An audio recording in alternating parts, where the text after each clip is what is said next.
Hashtag maging santo upang magkabuhay na walang hanggan.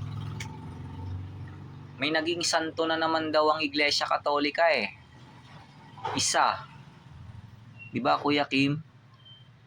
Samantalang sa tunay na Iglesia ng Diyos sa panahong ito, ay libo-libo ang nagiging santo sa loob ng isang buwan.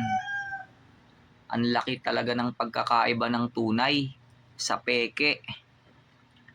At kung ilalatag ko pa sa inyo ang Biblia, ay sasablay pa yung pagiging santo ni Carlo Acutis eh. Tao lang naman kasi ang nag-declare na santo yun eh.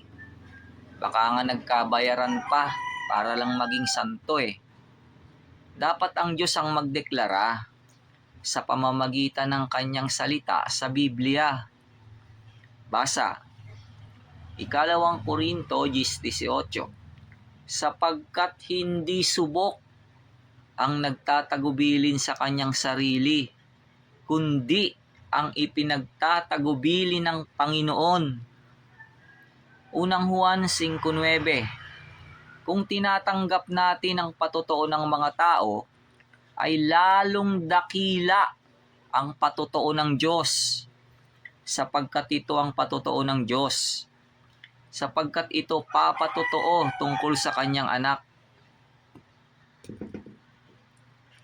Alam niyo po ba kung paano maging santo? Here's how to be saint. Para maging santo ka, dapat tawagin ka ng Diyos at dalhin ka niya sa bahay niya kung saan naroroon ang kanyang anak. At dapat yung Diyos na tumawag sa iyo ay yung buhay na Diyos, yung Diyos na Ama ni Kristo. Yun dapat ang tumawag sa iyo at ipakisama ka sa kanyang anak na si Jesus. Read, 1 Korinto 1:9. Ang Diyos ay tapat na sa pamamagitan niya ay tinawag kayo sa pakikisama ng kanyang anak na si Jesucristo na Panginoon natin. Juan 8:35. At ang alipin ay hindi nananahan sa bahay magpakailanman. Ang anak ang nananahan magpakailanman. Unang Timoteo 3:15. Ngunit kung ako'y magluwat ng mahabang panahon, ay upang maalaman mo kung paano ang dapat sa mga tao na ugaliin nila sa bahay ng Diyos, na siyang iglesia ng Diyos na buhay at haligi at saligan ng katotohanan. Doon pa lang sa pagtawag sa iyo ng Diyos, sa iglesia ng Diyos, ay gagawin ka na niyang santo. At ituturo sa iyong ganapin ang lahat ng mga bagay na iniutos sa iyo ni Kristo para manatili kang santo. Hindi ka na magiging alipin ng kasalanan at mananahan ka sa bahay ng Diyos magpakailanman kapag nananatili ka sa pag-ibig sa Diyos, sa ikabubuhay na walang hanggan. Basa Biblia, Mateo 28:19. Dahil dito, magsiyaon nga kayo at gawin ninyong mga alagad ang lahat ng mga bansa na sila'y inyong bautismuhan sa pangalan ng Ama at ng Anak at ng Espiritu Santo. Efeso 5:26. Upang kanyang pakabanalin ito na nilinis sa pamamagitan ng paghuhugas ng tubig na may salita. Mateo 28:20. Na ituro ninyo sa kanila na kanilang ganapin ang lahat ng mga bagay na iniutos ko sa inyo.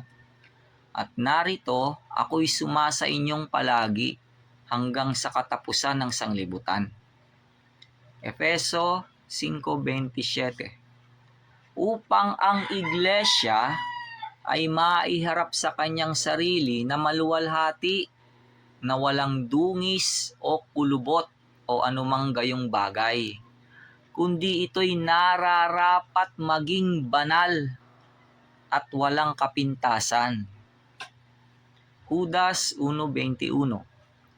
Na magsipanatili kayo sa pag-ibig sa Diyos, na inyong asahan ang awa ng ating Panginoong Hesukristo sa ikabubuhay na walang hanggan.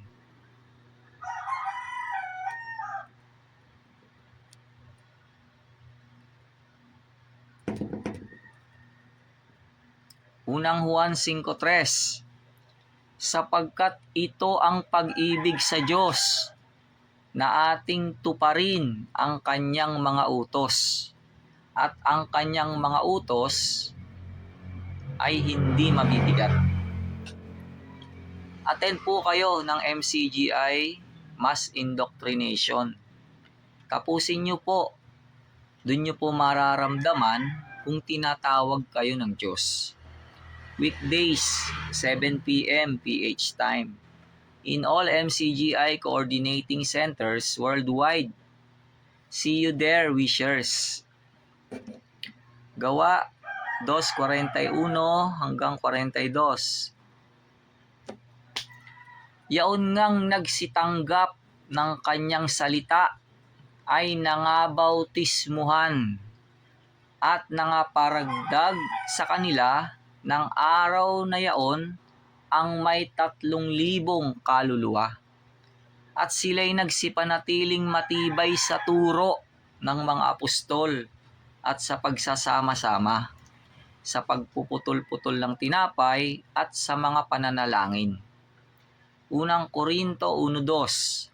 Sa iglesia ng Diyos na nasa Korinto, sa makatwid bagay sa mga pinapaging banal kay Kristo Jesus, na tinawag na mga banal, nakasama ng lahat ng mga nagsisitawag sa bawat dako sa pangalan ng ating Panginoong Hesukristo na kanila at ating Panginoon. Members, Church of God International, newly baptized brethren, 1,438 as of September 6, 2025. To God be the glory.